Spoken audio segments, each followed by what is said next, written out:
आदरणीय मंत्री महोदय,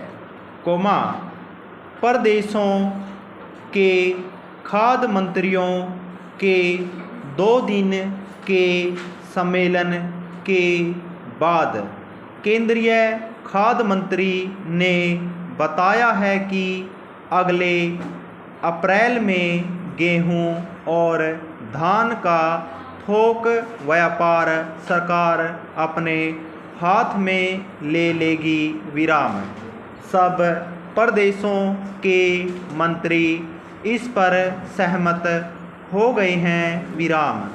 अन्न का जो संकट आज देश के सामने है, समूचे अर्थतंत्र के सरकारीकरण की बात सोचने वालों का उससे हौसला बढ़ा है, हालांकि पिछले वर्षों के भयंकर अकाल के समय भी सरकार ने ऐसा करने की बात नहीं सोची, लेकिन अब आयात, निर्यात, चीनी, कपड़ा, लोहा, अनाज आदि सब के व्यापार पर सरकार कब्जा करना चाहती है, क्योंकि इस सरकारीकरण को ही समाजवाद का पर्याय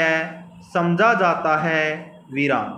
वित्त मंत्रालय पहले 50 लाख टन से अधिक के भंडार बनाने के पक्ष में नहीं था, लेकिन वह इतनी जल्दी 2 करोड़ टन अनाज की खरीद फरोख्त में 20 अरब रुपया फंसाने को कैसे तैयार हो गया और इसके पीछे क्या आर्थिक तर्क हैं, यह बात आसानी से समझ में आने वाली नहीं।